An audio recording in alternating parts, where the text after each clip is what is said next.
تقسیم شدہ سامان۔ ایک دفعہ ایک فہمی نامی آدمی مذہبی لحاظ سے اپنے اعمال کے بارے میں کافی محتاط رہتا تھا۔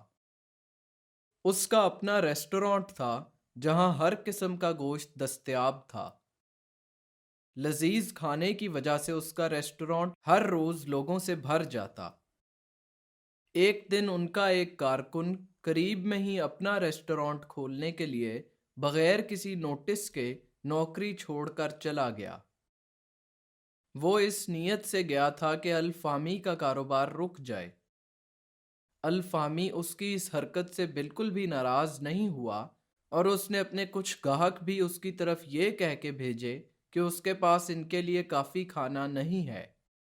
لیکن اس سب کے باوجود اس کارکن کو سکون نہ ملا اور اس نے یہ بات پھیلا دی کہ الفامی کے ریسٹورانٹ کا گوشت خراب ہے۔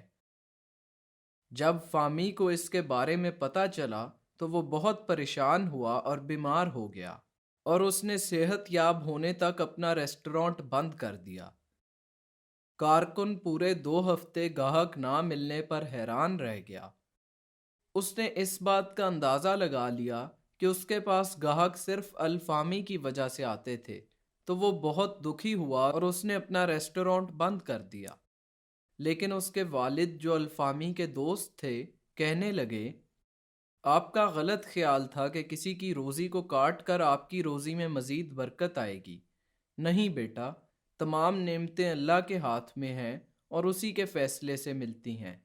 تم نے اپنی لا علمی میں ایک ایسے انسان کی روزی میں رکاوٹ ڈالی جو دراصل تمہاری روزی کی وجہ تھا۔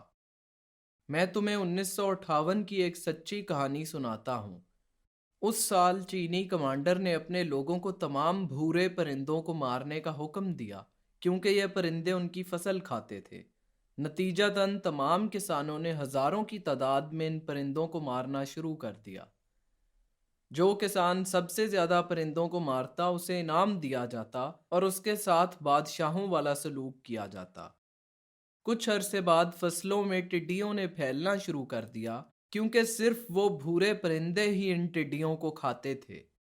اس چیز نے ملک بھر کی تمام فصلوں کو برباد کر دیا، جس کی وجہ سے 1961 میں چین میں قحط پڑ گیا اور نتیجتاً 1.5 کروڑ لوگ بھوک سے مر گئے۔ اللہ تعالیٰ نے اس دنیا کو ایسے متوازن طریقے سے بنایا ہے جسے ہماری ناقص عقل نہیں سمجھ سکتی۔ بیٹا، تمہیں الحج فامی کے پاس جا کر معافی مانگنی چاہیے اور اس بات کو یقینی بنانا چاہیے کہ یہ معافی جھوٹ بول کر کسی آدمی کی زندگی برباد کرنے کے جرم کے ایماندارانہ احساس سے دل سے آئی ہے۔ اس کے بعد باپ نے اپنے بیٹے کو نبی صلی اللہ علیہ وسلم کی یہ حدیث سنائی، آدمی اپنے کیے گئے گناہ کے سبب رزق سے محروم ہو سکتا ہے۔ یہ سن کر بیٹا بہت رونے لگا اور اللہ سے معافی مانگی اور توبہ کی درخواست کی۔